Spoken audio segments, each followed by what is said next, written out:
welcome to this special press conference on Operation Sindoor. We will begin with opening statements by the three senior officers to my right here, who have been directly overseeing operations during Operation Sindoor. We have Lieutenant General Rajiv Ghai, Director General Military Operations, who will cover the aspects related to land domain. Air Marshal A.K. Bharti, to his right, Director General Air Operations, will provide insights on the air domain. And to my right is Vice Admiral A.N. Pramod, Director General Naval Operations, who will cover aspects on maritime domain. Following their briefings, we will move on to the question answer session. I now request the DGMO to commence the opening brief. Thank you, Sandeep. A very good evening to all of you, ladies and gentlemen. You are all by now familiar with the brutality and the dastardly manner in which 26 innocent lives were prematurely terminated at Pahalgam on the 22nd of April. When you combine those horrific scenes and the pain of the families that the nation witnessed with numerous other recent terrorist strikes on our armed forces and defenseless civilians, we knew that the time had arrived to make another compelling statement of our resolve as a nation.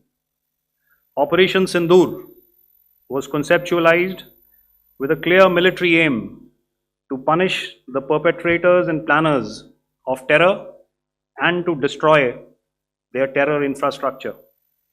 What I do not state here, of course, is the often stated determination of India and its intolerance to terror.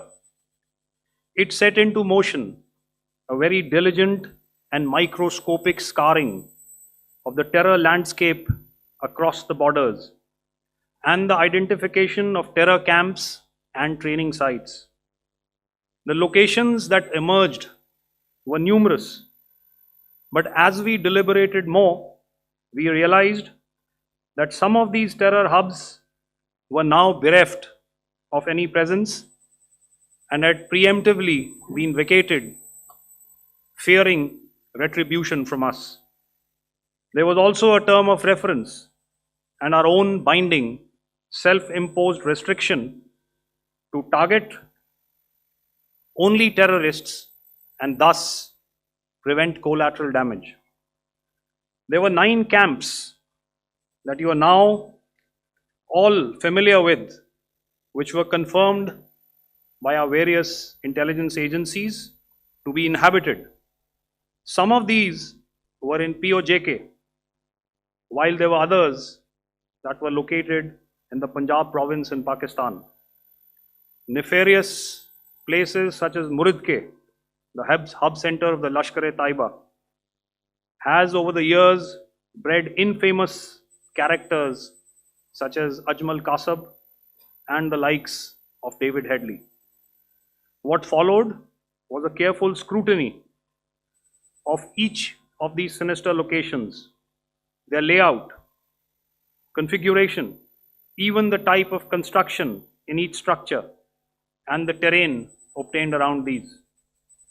This was with an obvious intent to deduce and identify the exact vector that was required for their neutralization, as also the eyes in the sky that we would send up to ensure that we brought back evidence that we had indeed targeted what we set out to.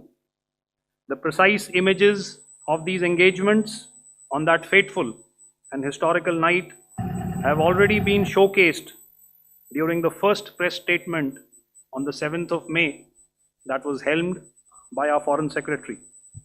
I have no doubt in my mind that we achieved total surprise, and those strikes across those 9 terror hubs left more than 100 terrorists killed, including high-value targets such as Yusuf Azhar, Abdul Malik Rauf, and Mudassir Ahmed that were involved in the hijack of IC 814 and the Pulwama blast. The line of control was also violated soon after by Pakistan, and the erratic and rattled response of our enemy was apparent from the number of civilians, inhabited villages, and religious sites such as Gurudwaras that were unfortunately hit by them, leading to a sad loss of lives. The Indian Air Force played a major part in these strikes by engaging some of these camps, and the Indian Navy provided wherewithal in terms of precision munitions. The Indian Air Force obviously had their assets up in the sky, and I will here request Air Marshal Bharti, the Director General of Air Operations, to detail for you the methodology that the men in blue adopted to successfully manifest this mission. Thank you, Rajiv. A very good evening, ladies and gentlemen. It indeed is a difficult time that we have to come here like this and brief you. We could have done without this, but we had no choice. As the DGMO has detailed, the event was precipitated by the dastardly act at Pahalgaon. The sequence of events have already been detailed. We carefully selected the targets, and out of the 9 selected targets, the target systems that were given to the Indian Air Force were the notorious training camps at Bhavalpur and Muridke, these being further from the international boundary. Through critical target system analysis, we analyzed what was to be done to annihilate these targets and plan to engage these targets with precision air-to-surface guided munitions so as to avoid collateral damage. The modalities of planning process I will not go through at this instant. However, what I would like to show you is the results that we achieved through our targeted airstrikes. Could I have the second slide, please?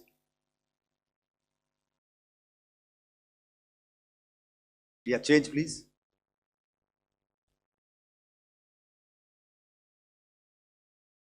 Okay. This is what the terror infra at Muridke looks like.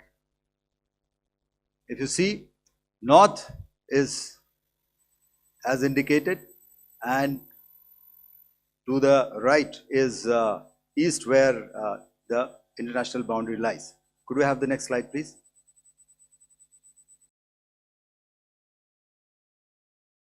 Orientating. Just go back to one slide.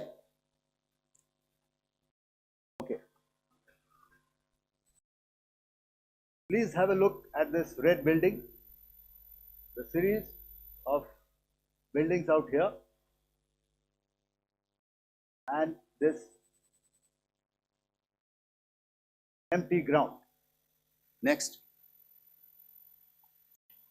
If you relate, the empty ground is here, and you see this is the first weapon that is impacting. This is the impact point number 1 on Muridke training camp with our precision guided weapon on early morning 7. Next, please. Keep your eyes glued for the second weapon coming in and the second impact on the selected target point. Next slide, please.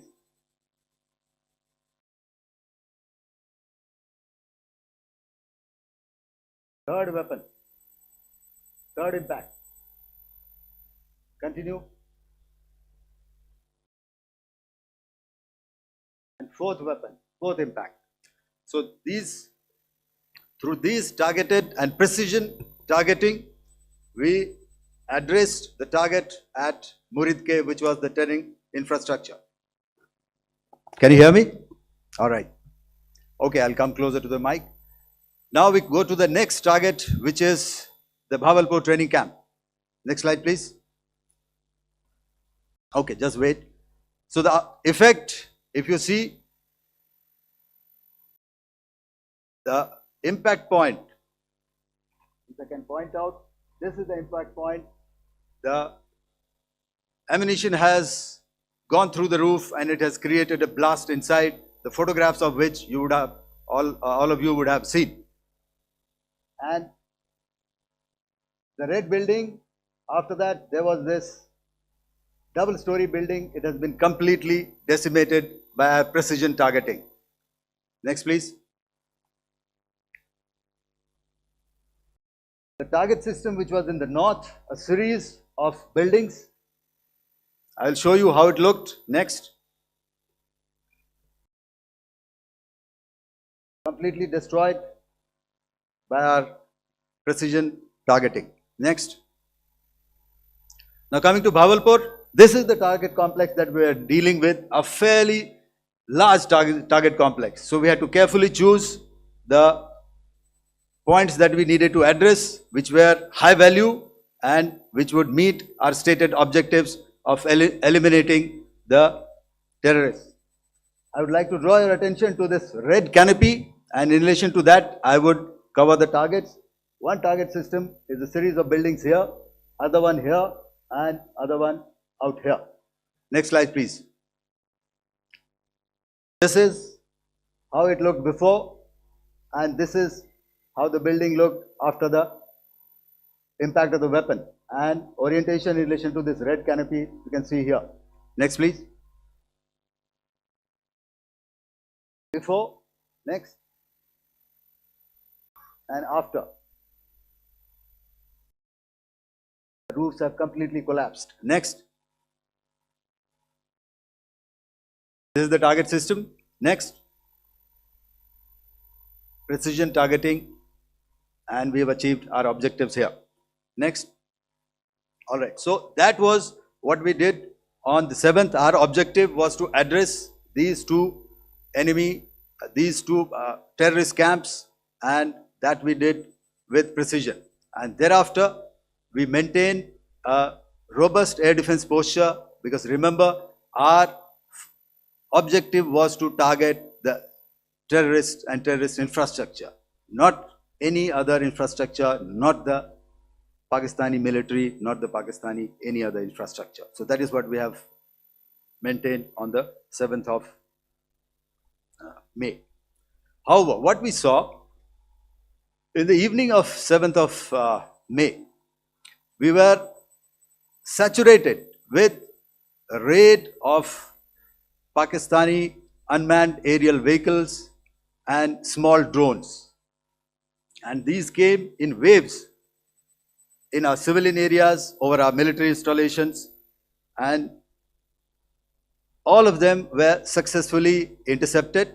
Few of them did manage to land. However, there was not much damage that they did.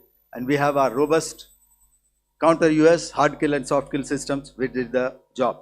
However, the difference here was that we had targeted the terrorists. The adversary now has targeted our civilians and the military infrastructure. So it had to be responded to.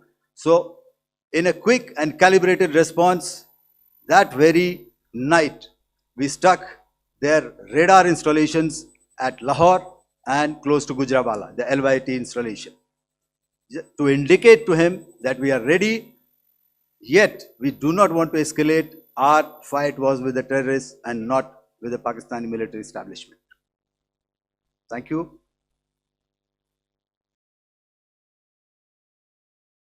Thank you, Air Marshal Bharti. So, ladies and gentlemen, he's outlined operations not only on the night of 6th and 7th of May, when Operation Sindoor commenced, but also on the subsequent night. Being well aware and familiar with the congenital and impulsive nature of our adversary, and even though we did attempt to reach out and communicate our compulsions to strike at the heart of terror to my counterpart in the immediate wake of Operation Sindoor. The request was brusquely turned down, with an intimation that a severe response was inevitable and in the offing. We were, of course, prepared. Operations on the 7th and the 8th, Air Marshal Bharti spoken about. On the night of 8th and 9th of May, they flew drones and aircrafts into our airspace all across the borders and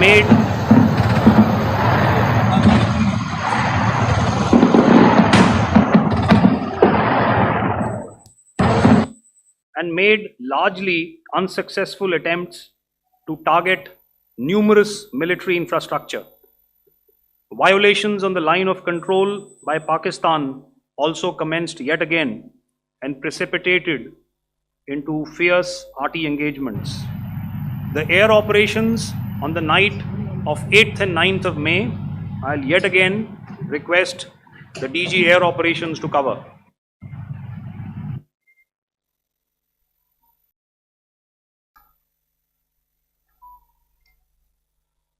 So I just covered what happened on the night of 7th and 8th. What we found that on the night of 8th and 9th, starting as early as 22:30 hours, our cities had a mass raid of drones, unmanned aerial vehicles, UCAVs, starting right from Srinagar, going down right up to Nalia. It was a mass raid in waves and it was relentless. However, we were prepared and our air defense preparedness ensured that there is no damage on ground or to any of the intended targets that the enemy might have planned for. The difference between 7th night and 8th night was that on 7th night, he sent in his Yiha class of UAVs. However, these UAVs can go some distance, they are armed. However, on the 8th, less numbers of armed UCAVs were there or UAVs were there, and more numbers of quadcopters, maybe for surveillance or just for harassment of civilians.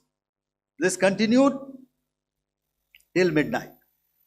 Our air defense preparedness ensured that there was no damage on the ground, either to the military installations or to the civilians.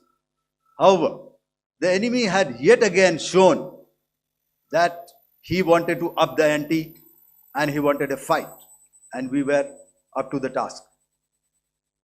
In a measured and calibrated response, we once again targeted his military installations, which included his SAM sites at Malirkant. This also included his surveillance radar sites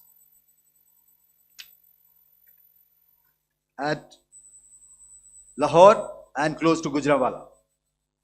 These were suitably addressed, and thereafter his drone attacks continued even till morning, which we countered, and during the daytime there was some respite. Here I would like to bring out another aspect. What we found was that while the drone attacks were being launched from somewhere close to Lahore, enemy had allowed his civilian aircraft to also continue to fly out of Lahore. Not only his own aircraft, but international passenger aircraft, which is quite insensitive, and we had to exercise extreme caution, even at the cost of some tactical disadvantage, to ensure that there is no damage to any of the civilian aircraft.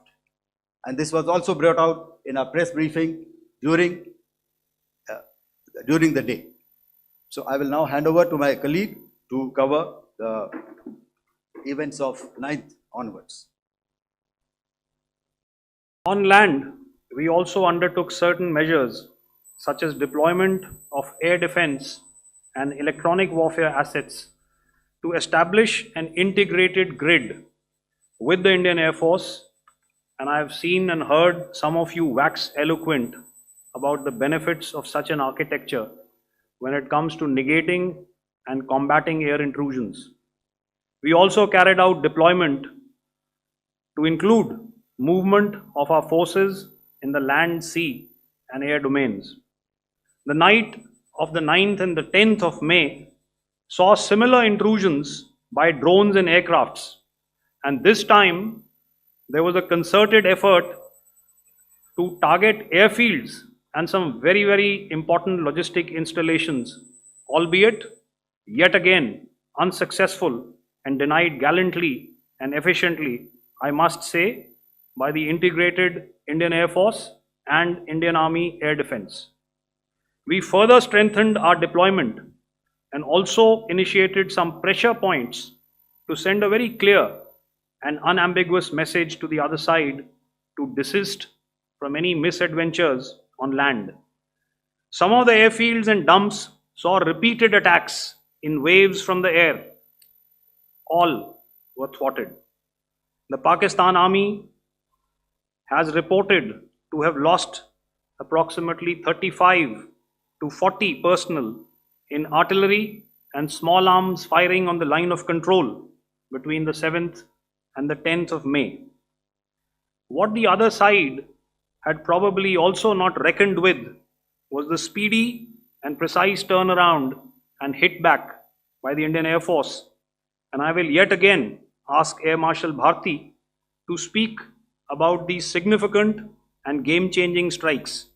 I will thereafter request Vice Admiral Pramod, my colleague and Director General of Naval Operations, to tell us about some very telling naval maneuvers in the Arabian Sea that exerted pressure on the night of 9th and 10th of May. Over to you, sir. Commencing about 2000 hours, that is 8 p.m. local time, on 8th of May, several Pakistani unmanned aerial systems, drones, combat vehicles attacked multiple IF bases. These included Jammu, Udhampur, Pathankot, Amritsar, Bhatinda, Nal, Dalhousie, Thois, Jaisalmer, Uttarlai, Falodi, Nalia. These were almost simultaneous and they came in waves. All our AD guns and other systems were waiting for them. All these waves were neutralized by our trained crew using the air defense systems that they have, and also some of them were utilized using our legacy systems like Pechoras and IF Summer, which we have recently acquired, and some were neutralized by the Garud snipers. There was no damage on ground from these incursions and these mass raids, if I could call them, from the Pakistani side. However, following these relentless attacks on our air bases, on our forward positions and on our civilian targets, this was time to convey some message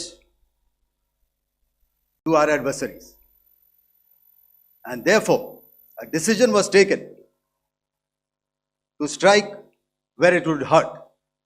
And towards that, in a swift, coordinated, calibrated attack,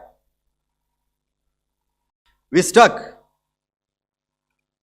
his air bases, command centers, military infrastructure, air defense systems across the entire Western Front. The bases we struck include Chaklala, Rafiki, and mind you, Chaklala is Islamabad, Rahim Yar Khan, Sakar, sending a clear message that aggression will not be tolerated. This was followed by strikes at Sargoda, Bholari, Jacobabad. We also struck the C2 centers at Murid, the UAE complex at Murid, Rafiki, radar at Chunia, which I will show you, Rahim Yar Khan airfield, and the unmanned combat aerial vehicle hangar at Sakar. I would like to reiterate here that we have the capability to target every system at these bases and more.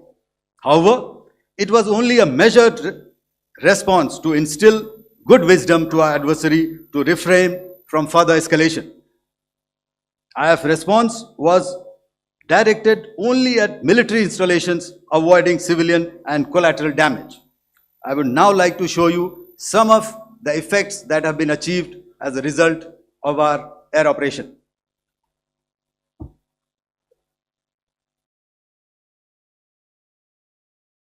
Here is the Pasroor air defense system. If you could see, zoomed up view. This is the radar mounted on a high tower. And after the strike,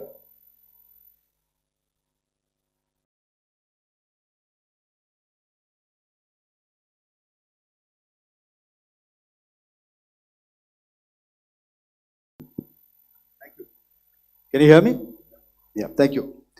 And after the strike, this is what has happened. This radar has been taken out, completely burnt. Next slide, please. The Chunia air defense radar, which was taken out on 7th and 8th. This is the radar site. A blown up photograph, once again, on a tower.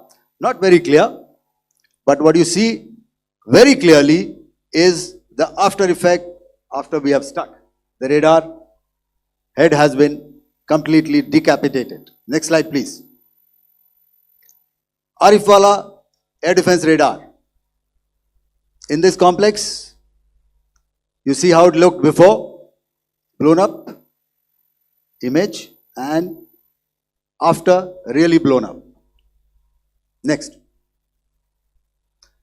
Coming to Sargodha airfield.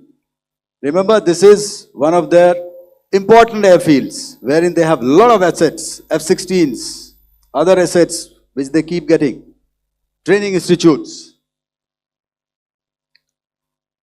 And we have stuck this airfield. It is not, if you zoom in here, then one impact point here on the runway and second impact point of our weapon, precision weapon on the runway.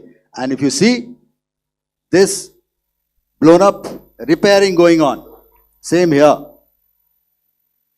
Next. Rahim Yar Khan. This is the area we have stuck. A deep strike out here and one complex here. So this is how it looked before, and same. You see a big crater, another crater here, and this complex after strike neutralized. Next.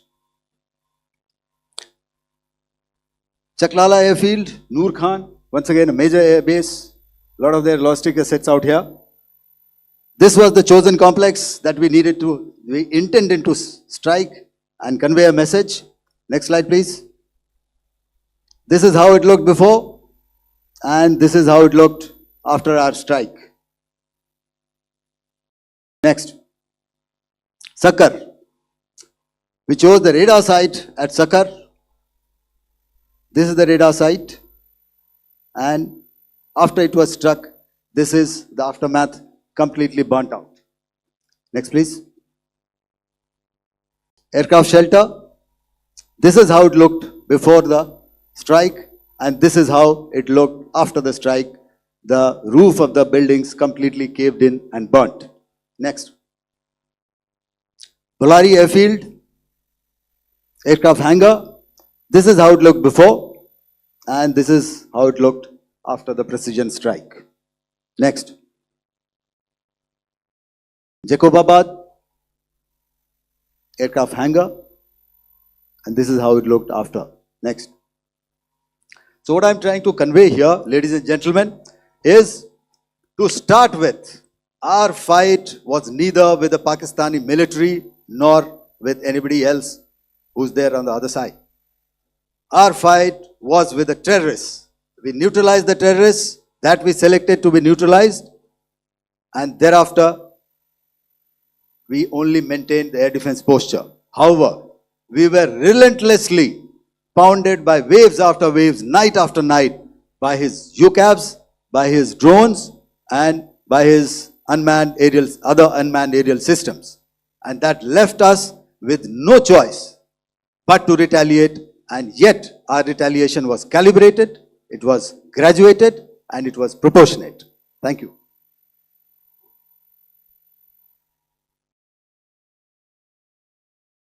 Good evening, ladies and gentlemen. In the aftermath of the cowardly attacks on innocent tourists at Pahalgam in Jammu and Kashmir by Pakistani-sponsored terrorists on 22nd April, the Indian Navy's Carrier Battle Group, surface forces, submarines, and aviation assets were immediately deployed at sea with full combat readiness in concert with the joint operation plan of the Indian Defence Forces. You may be aware that we tested and refined tactics and procedures at sea during multiple weapon firings in the Arabian Sea within 96 hours of the terrorist attack. The aim was to revalidate our crew, armament, equipment, and platform readiness to deliver various ordnance on selected targets precisely.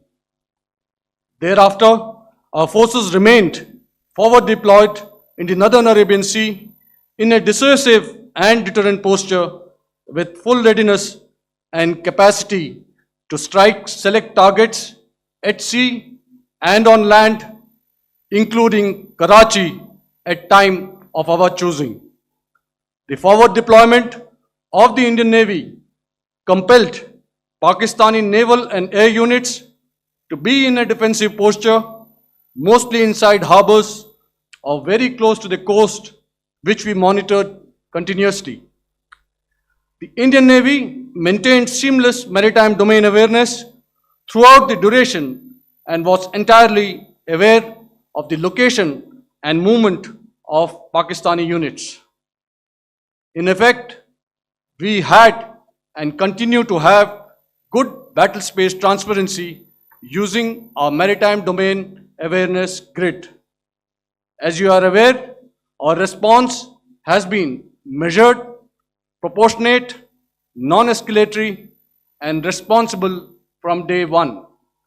Accordingly, the calibrated approach considered all options, including the ability of the Indian Navy for offensive action from and at sea.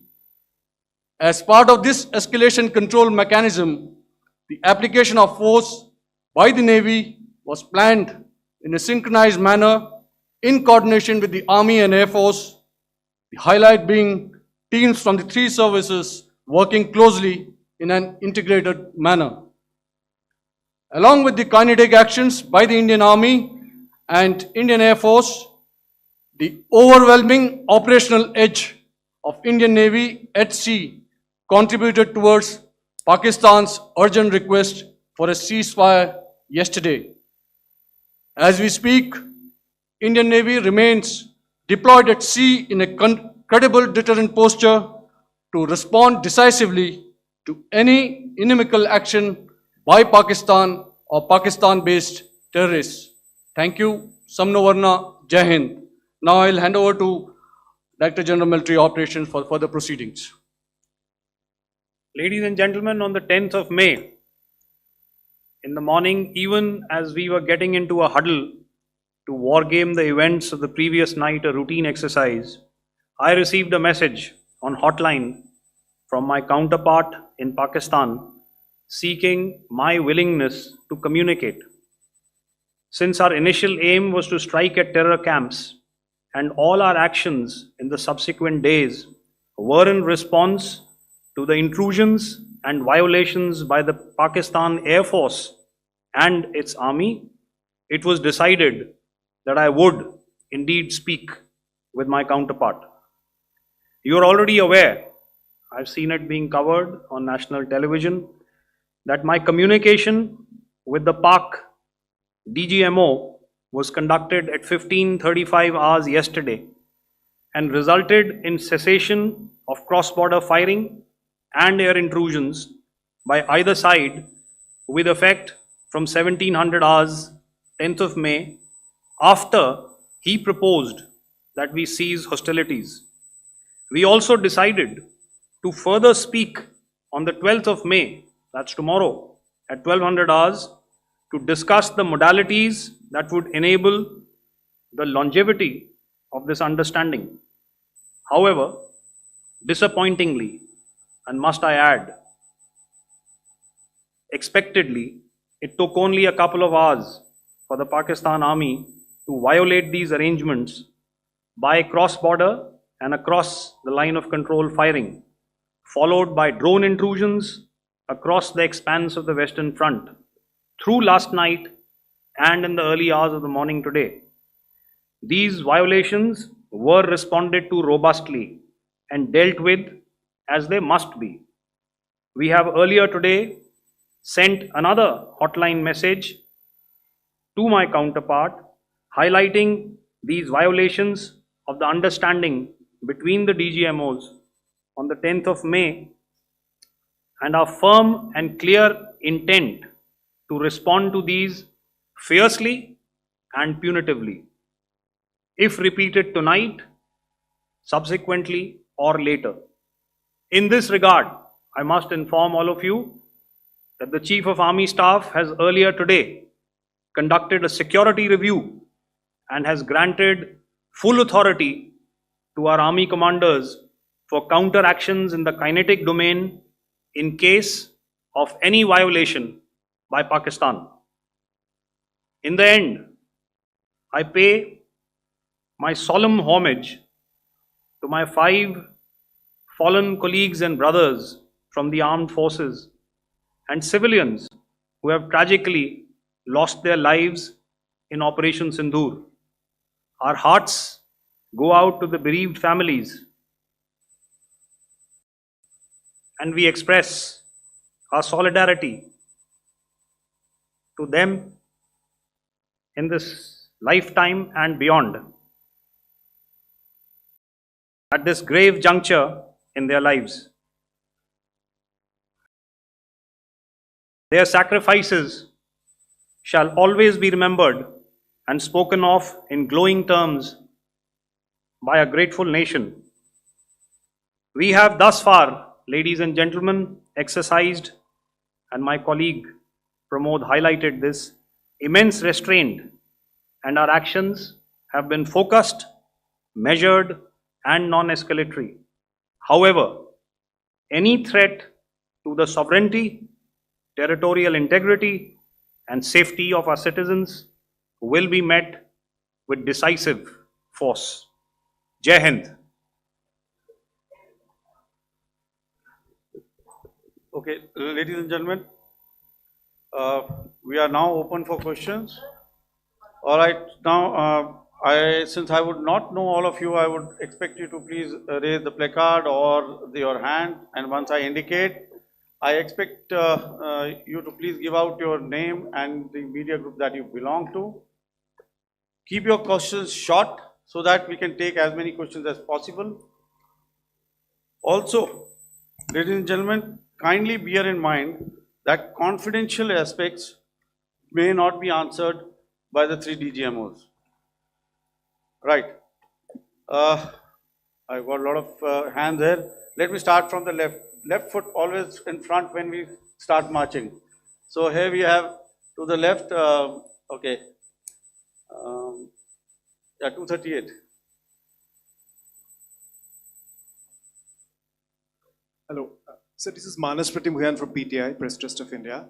So the understanding that was reached yesterday on stopping demilitary operations and actions, was it for just 3 days? And what would be the cost escalation if there is violation of this understanding by the Pakistani side?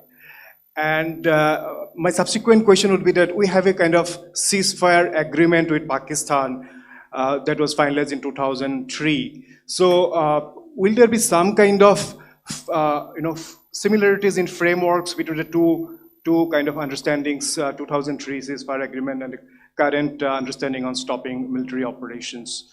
And again, what are the cost that will be incurring on Pakistan if Pakistan again resorts to this kind of terrorist activities, because we have made it very clear that the cost will be very high. So I would like to have your thoughts on it. Okay, so I'll answer the latter part of the question first. I also want to add that while the initial ceasefire agreement, as you correctly pointed out, is of the 2003 vintage, but I must remind you that in 2021, in the month of February, and this was then when the crisis in eastern Ladakh was also on, the two DGMOs had spoken and arrived at a ceasefire understanding that lasted right up until this unfortunate attack at Pahalgam. Once our Foreign Secretary had announced the decisions of the CCS in the immediate wake of that attack, he had announced certain measures, and then of course Pakistan had in turn made its own announcements. Since then, there have been certain violations of this ceasefire understanding, and of course after the 7th of May, like I pointed out during my statement, that there have been numerous violations on the line of control especially, and of course along the international boundary by the Pakistan Army and the Pakistan Air Force. This understanding that we spoke about yesterday, no, it was not for 3 days. It was first to stop aggressive and hostile activities immediately, let that order and direction settle down for about 36 hours, and thereafter discuss modalities, like I said, to ensure its longevity. That is tomorrow on the 12th of May. But unfortunately, we had a violation starting at approximately 1900 hours last night, and we've sent a communique, like I said, to the Pakistan Military Operations Directorate, and we will await to what happens tonight. All right. The cost escalation, I'll leave it to your best imagination. I've already said that the response will be fierce and punitive. Now, the right foot forward. Yeah.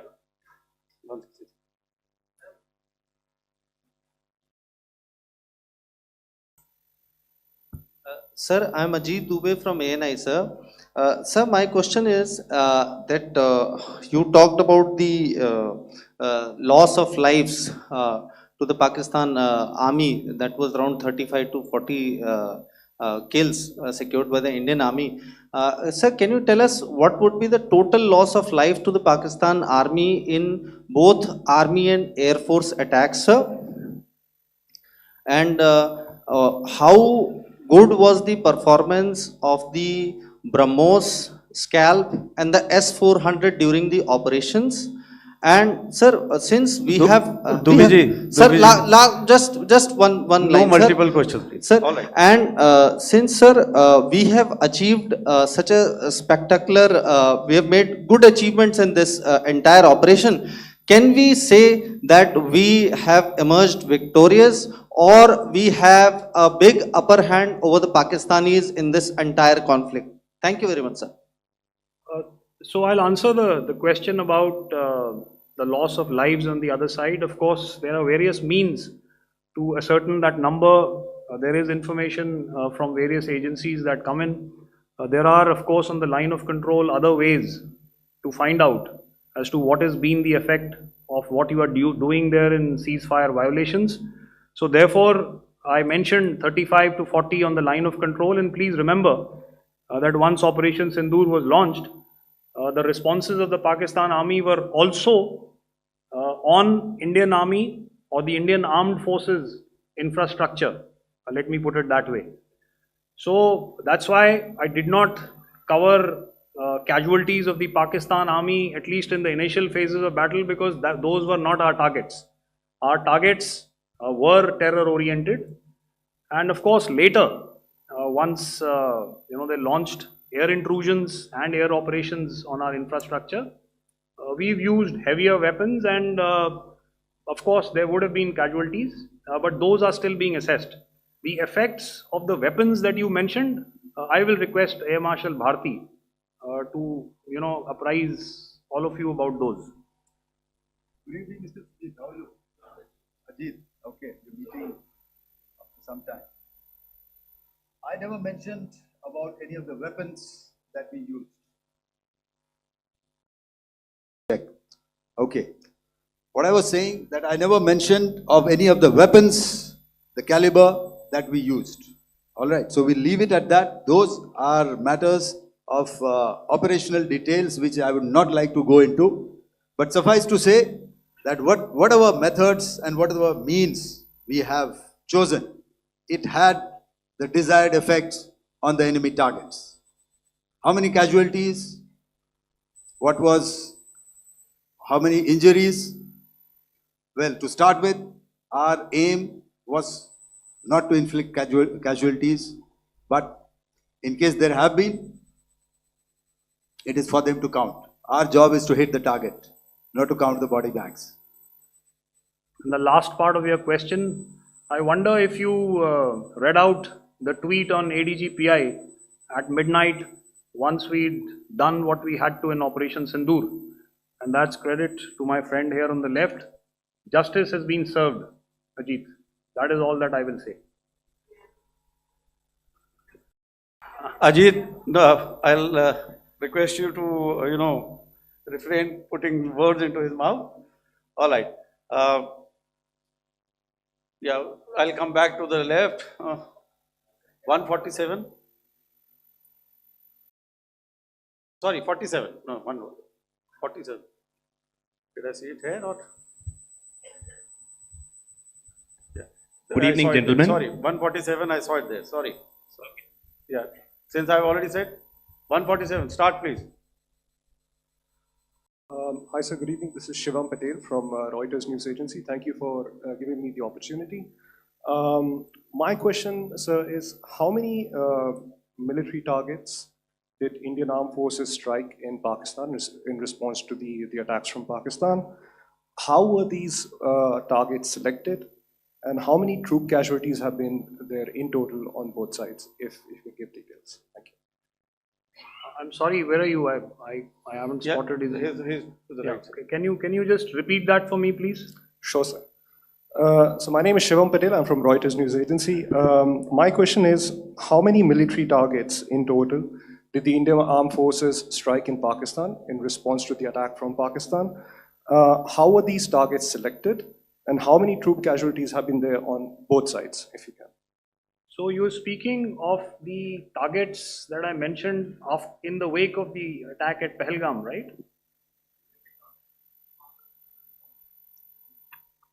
Yeah, I think it's amply clear to everybody here that the Pakistan army has not crossed the international boundary, neither in the plain sector nor on the line of control. So the intrusions have been in the air. There have been certain attempts on the line of control when ceasefire violations have been on to try and infiltrate and carry out and perpetrate activities that we are all very well familiar with. Whether these are by terrorists or by the Pakistan army or its special forces and commandos is difficult to say, but each of these have been effectively thwarted. So therefore, as far as engagements of military targets on the other side is concerned, I thought Air Marshal Bharti covered those very well and in detail, and he also mentioned as to how they went about targeting those. I think those images were very clear and very, very graphic in telling us as to what we needed to hit. And you'll remember that right at the outset I said that we even went into what was the construction in each of these locations and therefore decided on the vector that had to be utilized. Please. Okay, if I could add to what the DGMO has said, I have already detailed the targets. Now, whether it is X numbers or Y numbers is that is immaterial. And what damage have we inflicted? You have seen. What are the casualties on the other side? As I said, that is for them to count. As far as we are concerned, from the air defense side, if they had a choice, they would have definitely come in. They are fighters, there are more numbers of UCAVs. It is not that they did not intend to come in. It is only that our robust AD posture prevented them from coming in. So that must be known, and that must be realized by all the audience here. Yeah, I'll come to the left now, 24.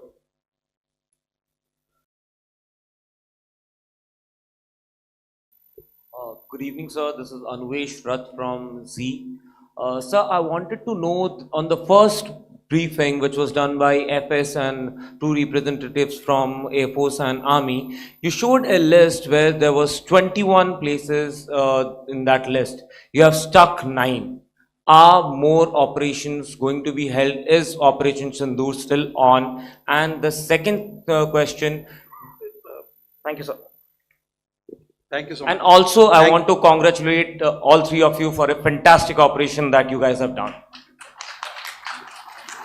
Thank you so much. Thank you so much for that one question. Yeah. Sir, the question. Unfortunately, Rath, is that your name? I'm sorry. You know, as far as operational details are concerned, I am not in a position to share those right now. But I think I'll take a cue from Pramod. You know, he said towards the end that the Indian Navy is still in a posture that is deterrent. And I have already made it very clear towards the end of what I said that it's only a couple of hours ago that the Chief of Army Staff has carried out a security review and he's authorized our army commanders to deal with violations of any kind from across the borders in a manner that they deem fit. So again, to reiterate, the response will be fierce and it will be punitive.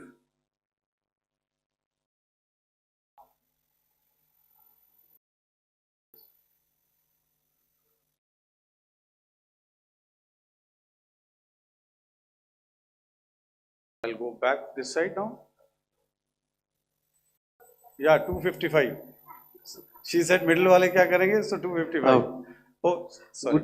Good evening, sir. Yeah, 255. I'm Shailesh from National Defense. Please allow me, first of all, to pay my gratitude for protecting us Indians. Thank you very much. Sir, since the enemy has been talking about taking down our aerial platforms, it would be deemed fit in case we can reveal that we have taken down their fighter jets. What could be the number? Though you said that they may be not good to reveal the platforms, but since this has come from various quarters in Pakistan, so I believe that we need to answer, in case if you can, sir, if you may allow. The question is for me? Yes, sir. Okay, and if I get it right, you want to know how many of their planes we have downed? Yes, sir. Yes, sir. All right. See, as I said, their planes were prevented from coming inside our border. All right. So we do not have the wreckage with us, but definitely we have downed a few planes. Numbers, we would not like to hazard a guess out here. Okay. I have the numbers, okay, and we are getting into the technical details of it to establish it. So I would not like to put a figure at this time, but definitely there are losses from their side which we have inflicted. Were they, please don't ask. were they fourth generation plus, sir? No, See, sir, you're putting words into my mouth. Why do you say fourth generation? Let us make it high tech. Thank you so much, sir. all Thank right. you. Yeah, 163.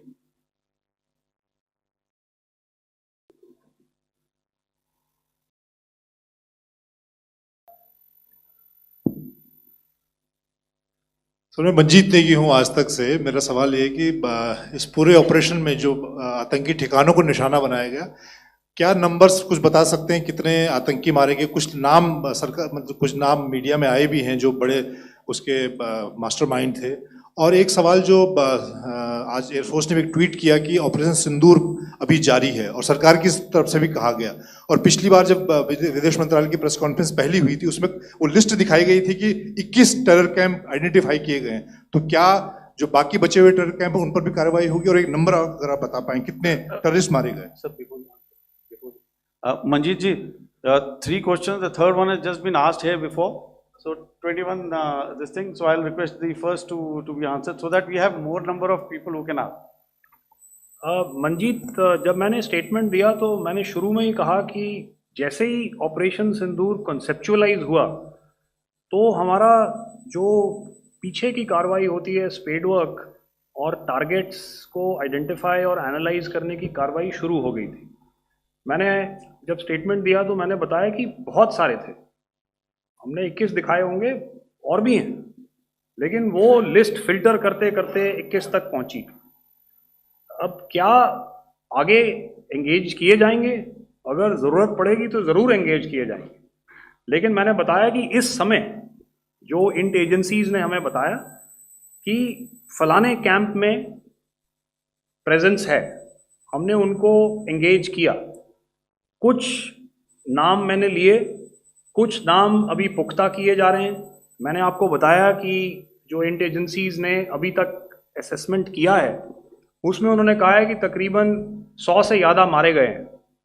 और एक आज आपने तस्वीर भी देखी कि काफ़ी prominent जो फ्यूनरल था, काफ़ी प्रोमिनेंट एक जो हस्ती हैं वो ऑर्गेनाइज कर रहे थे, और उस फ्यूनरल में और कौन कौन लोग अटेंड कर रहे थे वो तो आपने देखा ही। तो आप लोग सब समझदार हैं और मुझे ये कहने की ज़रूरत नहीं है कि इन लोगों को कहाँ से सपोर्ट मिल रहा है।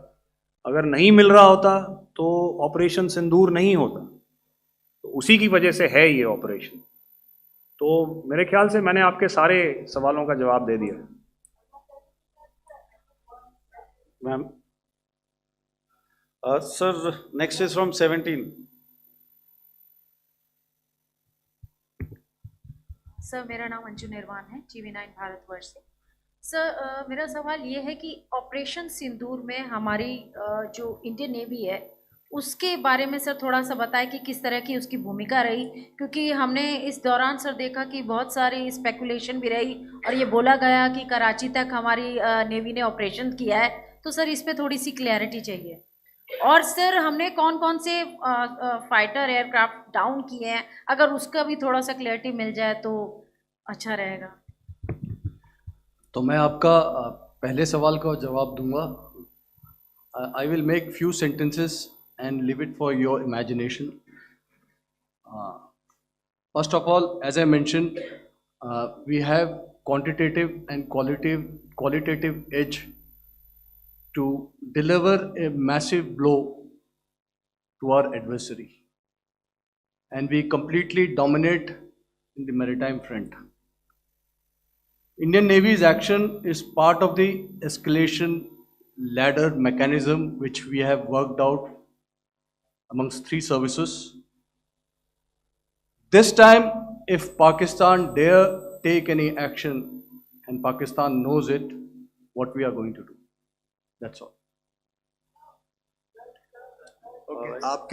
आपके सवाल का जवाब मैं पहले दे चुका हूं। आपके सवाल का जवाब मैं पहले दे चुका हूं, इसलिए मैं बस उस तक ही सीमित रखूंगा और इतना कहना चाहूंगा कि आने वाले दिनों में आपको खुद ही पता चल जाएगा, और ऐसी बातें छुपी नहीं रहती हैं, तो पता चल जाएगा। So at this time we'll just let it be. Okay, ladies and gentlemen, we have 1 or 2 more questions, sir. So please, they are going to be outside. You can speak to them there also. 104.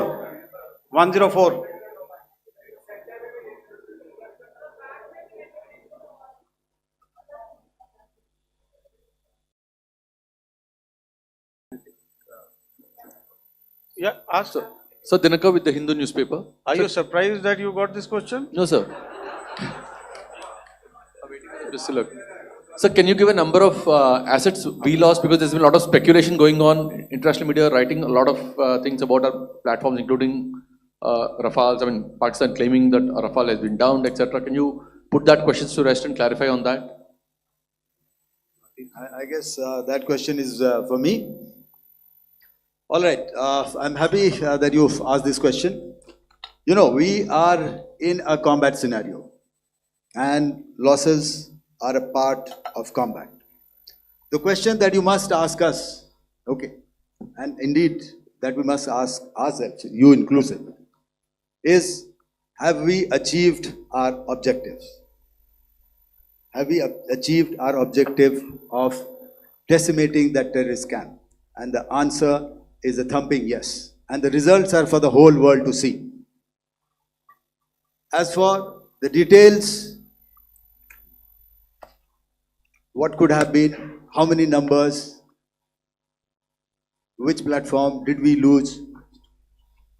You know, at this time, I would not like to comment on that, because we are still in a combat situation. And if I comment on anything, it will only be adversary. So we don't want to give him any advantage at this stage. All I can say is that we have achieved our objectives that we selected, and all our pilots are back home. Thank you. Okay, hold, please don't, please be civil here. So we'll have 220 now. Hello sir, this is Anita Chaudhary sir from Swadesh newspaper. मेरा सवाल है, क्योंकि ये हमारे जो पहले जो action रहा वो आतंकवाद के खिलाफ रहा, तो आतंकवाद में अजहर मसूद की तरफ से एक बयान जारी किया गया था जिसमें उन्होंने कहा कि हम इसका बदला लेंगे और जार जार रुलाएंगे। तो क्या अगला, अगर खुदा न खास्ता अगला टेरर अटैक किसी भी तरह का होता है, तो क्या उसे एक्ट ऑफ वॉर में हमारी तरफ से लिया जाएगा और उसका क्या माकूल जवाब दिया जा सकता है? मेरा इसमें सिर्फ एक ही जवाब है आपके लिए कि हमने अपनी कार्रवाई करी। हमने उसके बाद मैंने अपने स्टेटमेंट में भी बताया कि ये कम्युनिकेट करने की कोशिश करी कि हमने इस तरीके से ये जो स्ट्राइक्स हैं वो क्यों की। लेकिन जो हमारा एडवर्सरी है उसने जैसे मुनासिब समझा वो कार्रवाई करी। तो आपने देखा कि ये जो एक्टिविटीज़ चल रही हैं 3-4 दिन से, ये कोई वॉर से कम नहीं है। नॉर्मल सर्कमस्टांसेस में एक दूसरे देश की एयर फोर्सेस हवा में नहीं उड़ती हैं और एक दूसरे के ऊपर स्ट्राइक्स नहीं करती हैं। हर रात इंट्रूजन्स नहीं होते हैं। लाइन ऑफ कंट्रोल पर सीज फायर वायोलेशंस, आपके एक साथी ने सवाल पूछा था शुरू में, एक सीज फायर अंडरस्टैंडिंग था, वो भी जा चुका है। उस सीज फायर अंडरस्टैंडिंग के जाते जो फायरिंग हो रही है लाइन ऑफ कंट्रोल में, उसमें घुसपैठ की कोशिश हो रही है। आमतौर पर ये घुसपैठ लाइन ऑफ कंट्रोल में टेररिस्ट करते हैं, लेकिन हमें इंफॉर्मेशन है कि हो सकता है ये पाकिस्तान आर्मी की टोलियां भी हों जो हमारे पोस्ट के ऊपर खामी पहुंचाने की कोशिश कर रही हैं। तो ये सारी एक्टिविटीज़ तो वॉर में शामिल हैं। तो ये कहना मुश्किल है कि आगे क्या होगा, वो स्पेक्यूलेटिव जोन में आ जाता है और मैं स्पेक्यूलेट नहीं करना चाहता हूँ। हर एक सिचुएशन अलग होती है और उससे एक तरीके से डील किया जाता है। सर मैं एक सवाल इसका मैं जवाब देना चाहता हूँ, 1 मिनट। जो मिलिट्री होता है, our main job is to prevent war and maintain peace and stability. So it is not that our response is a graded response. That means अगर किसी ने किया तो उसको graded उसमें किया, जैसे terrorist action हुआ तो what we did is a terrorist action and we destroyed all the terrorist camps. उसके बाद आपने देखा कि उनने थोड़ा सा कोशिश किया तो हमारे एयरफोर्स और आर्मी ने क्या किया, तो मिलिट्री टारगेट्स हैं उनके ऊपर थोड़ा। So our aim is to maintain peace and tell our adversary that you do this and the response will be bloody. Okay, now as per the, please, we'll have 166 and 25 and after that no more please. Sir, this side. Ladies Excuse and me, gentlemen, please Sir. maintain, Sir, I'll this request side, you to sir. please be quiet. Jal Ghai? No. This side, sir. We have only two Sir, questions left, 166. Yeah, please start. So I'm Rahul. Rahul Singh from Hindustan Times, sir. So you were totally on top of the game in the kind of losses you've inflicted on the enemy. I mean, we saw the slides and everything. So it kind of comes across that you were batting it 99 and you decided to declare your innings. What are your thoughts on that, sir? And do you think, are you weighing the option of the Pakistan army using this time, buying this time of the so-called ceasefire or the understanding, and you talked about how they could not be trusted. So buying time to kind of build up their war reserves, getting stuff from their friends like Turkey or China, are we considering that possibility, sir? Look, see, the call came from the Pakistani side to speak about cessation of hostilities. What pauses mean during such conflicts is known to everybody. You know, I don't want to go into the pros and cons of how preparation for war is made. You know, that is a process in itself. But I think my senior colleague here, the DG Air Operations, spoke, or he alluded at least, you know, to what this operation was precisely and specifically meant for. And I think that's something that we achieved, you know, right at the outset. Had we had the option not to go further, we probably wouldn't have. But we've been compelled to be in this situation. And as you've seen, the armed forces of India, and you know, you've got the three Director Generals sitting here, we are always prepared to face any eventuality. And like I said, that's for the sovereignty, the territorial integrity, and the safety of our citizens. So whatever has to be done will be done. You know, I'm not so concerned about what Pakistan will do in this time. I'm only concerned about what we will do. We have a roadmap and a plan, and we will follow it diligently, and we will follow it to the T. You know, that's the contention that I want to make here today. Ma'am, please. Okay, the last question, and ma'am, 25, she has been she's been asking since the first one. Sir, I'm Nandita. Sir, she's not asking a question. Sir, I'm Nandita Dagar, DAGAR from DD News and DD India. Sir, I wanted to ask you that my question is to General Ghai. Sir, you spoke to your counterpart yesterday and the Pakistani counterpart. Sir, what is the Indian Army's assessment that despite that agreement, that talk that you had, despite that agreement coming into effect at 1700 hours yesterday, why did they violate it? And number two, yesterday at the Joint Defense Ministry and Foreign Ministry briefing, Wing Commander Vyomika Singh and Colonel Sophia Qureshi had told us that we have cited the Pakistani troops amassing at the borders and at the LOC. Sir, has that situation changed? Have they withdrawn? And sir, if in case, despite now there is a lull, of course, but if tonight again, if the enemy again carries out shelling and aerial intrusions through drones, what is going to be our response, sir? Thank you. So without outlining the specifics of that response, I've already made it clear that there will be a response, and it will be fierce and it will be punitive.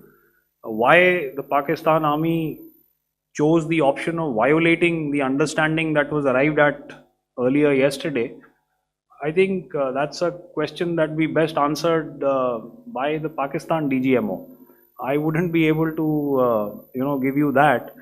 But in situations such as these, and if you go back into any conflict, sometimes these understandings take time to fructify and manifest on ground. But without getting into the reasons, it is our mandate to be prepared at all times, and that we were. It's not as if because there was an understanding we weren't prepared.